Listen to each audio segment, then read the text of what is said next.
আল্লাহু আল্লাহু কি যে মধুর নাম, আল্লাহু আল্লাহু কি যে মধুর নাম।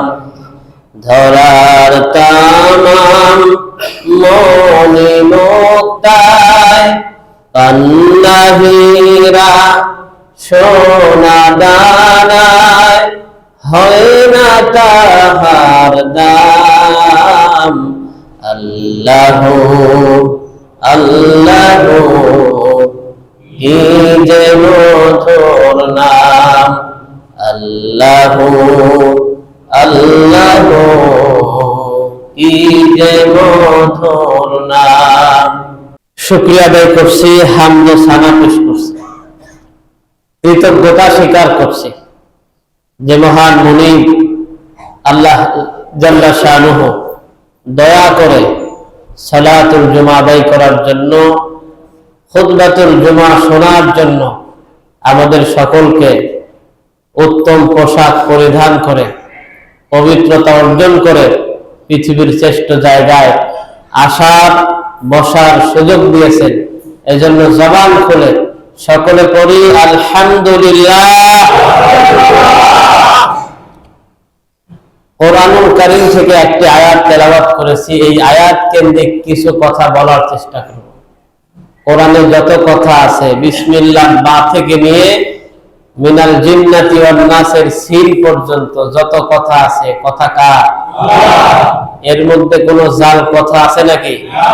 দৈব কথা আছে নাকি? যত কথা বলেছেন সব কথা।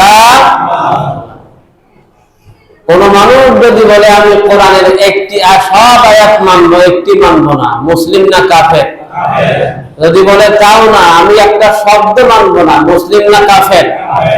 কারণ পরিপূর্ণ মুসলিম হতে হলে পুরা কোরআনের উপরে ঈমান আনতে। সূরা নাহল 90 নম্বর আয়াত তেলাওয়াত করেছে, যে আয়াত প্রত্যেক জুমার সানি খুতবায় কি করা হয়? বলা হয়।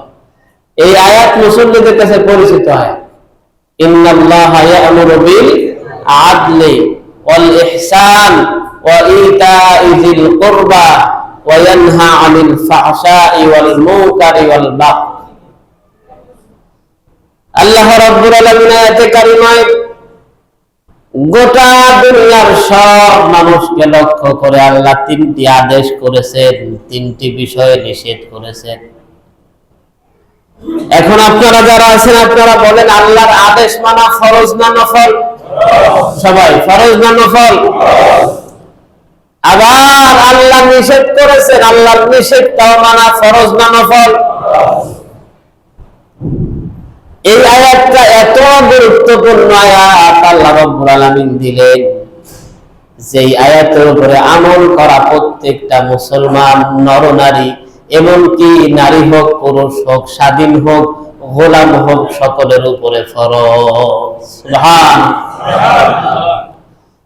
আল্লাহ রাব্বুল আলামিন আয়াতে বললেন, গোলামেরা ইন্নাল্লাহ নিশ্চয়ই আল্লাহ ইয়া'মুরু তোমাদেরকে নির্দেশ দিচ্ছেন বিল আদলি আদল করার। কি করার? আদল। ওয়াল ইহসান ইহসান করার। ওয়া ইতা'i যিল কুরবা আর আল্লাহ আদেশ দিচ্ছেন আত্মীয় স্বজন যারা আছে এদেরকে, এদের হক আদায় করা, এদেরকে দান খয়রাত করা। তাহলে আয়াতে আদেশ কয়টা? কথা বল, কয়টা? এক নম্বর আদল, এক নম্বর কি? দুই নম্বর ইহসান, দুই নম্বর ইহসান, তিন নম্বর আত্মীয় স্বজনের হক আদায়, আত্মীয় স্বজনের। তাহলে আদেশ কয়টা? এক, দুই, তিন, আত্মীয় স্বজনের। ওয়ায়ানহা এরপরে আল্লাহ নিষেধ করতেছেন আনিল ফাহশা ওয়াল মুনকার ওয়াল বাগই। নিষেধ করেছেন আনিল ফাহশা সকল প্রকার অশ্লীল কথাবার্তা কর্ম সব কিছু গোলাম তোমাদের জন্য নিষেধ। কথা কার? ওয়াল ফাহশা ওয়াল মুনকার, এরপরে যত প্রকার অসৎ কর্ম আছে, খারাপ কাজ আছে, সব কাজের ব্যাপারে আল্লাহ নিষেধ করেছেন। এরপরে শেষে গিয়া বলেছেন ওয়াল বাগ, সকল প্রকার সীমা লঙ্ঘন করাকে আল্লাহ নিষেধ করে দিয়েছে। আদেশ তিনটা, আদল, ইহসান, আত্মীয় স্বজনের হক। নিষেধ তিনটা, ফাহশা, মুনকার, বাগ। অশ্লীলতা, খারাপ কাজ, সীমা লঙ্ঘন, তিনটা নিষেধ, তিনটা আদেশ। সবগুলোই এই ছয়টাই হুকুম কার? আমরা ছয়টার থেকে একটা বিষয়ে বলবো। কয়টা বিষয়ে? একটা, যেটা প্রত্যেক মুসলমানকে জানতে হবে, বুঝতে হবে, আমল। সব মানুষের উপরে আল্লাহ আদল করা ফরজ করেছেন। ইন্নাল্লাহা ইয়া'মুরু বিল আদল, আল্লাহ বলেছেন ও গোলাম, তোমার আল্লাহ তোমাদের উপরে আদল করাকে ফরজ করে দিয়েছেন। এরপর আল্লাহ বলেছেন ওয়াল ইহসান, তুমি যদি সম্ভব হয় ইহসান করবা, না পারলে আদল করবা। আদলের নিচে হলো জুলুম, গোলাম কখনো জুলুম করতে পারবা। তোমার প্রথম দায়িত্ব ইহসান করা। তুমি যদি পারো, সক্ষম হও, ইহসান করো, না পারলে আদল করো, কিন্তু খবরদার জুলুম করো না। তাহলে আদল বুঝতে হলে আরো দুটো শব্দ জানতে হবে, ইহসান এবং জুলুম। ইহসান এবং জুলুম। আদলের বাংলা হলো, জুলমের বিপরীত হলো আদল। জুলুমের বিপরীত কি? জুলুমের বিপরীত ইনসাফ। জুলুমের বিপরীত বৈষম্যহীন। জুলুমের বিপরীত হলো আপনার মানুষের যার যা অধিকার তা না দেয়। সুতরাং আদল এক কথা, জুলুমের বিপরীতে হলো আদল। আর আদলের বিপরীতে কি? আদলের বাংলা অর্থ হলো ইনসাফ করা। কি করা? ইনসাফ করা। তো আল্লাহ বলছেন ইন্নাল্লাহা ইয়া'মুরু বিল আদল, আল্লাহ বলছেন গোলাম তুমি ইনসাফ করো, ওয়াল ইহসান তুমি ইহসান করো। এখন আদল, ইহসান, জুলুম, তিনটা শব্দ আমরা বুঝে আসে। আদল মানে হলো সমান সমান। আদল মানে কি? ইনসাফ, ইহসান মানে হলো সমানের চাইতে একটু বেশি। জুলুম মানে হলো সমানের চাইতে কম। যেমন স্বাভাবিকভাবে বুঝেন, আপনি গাজীপুরা থেকে কলেজ গেট যাবেন, একজন আপনি যদি কলেজ গেট না আপনি এরশাদনগর যাবেন, রিক্সা ভাড়া কত? কত টাকা? 10 টাকা।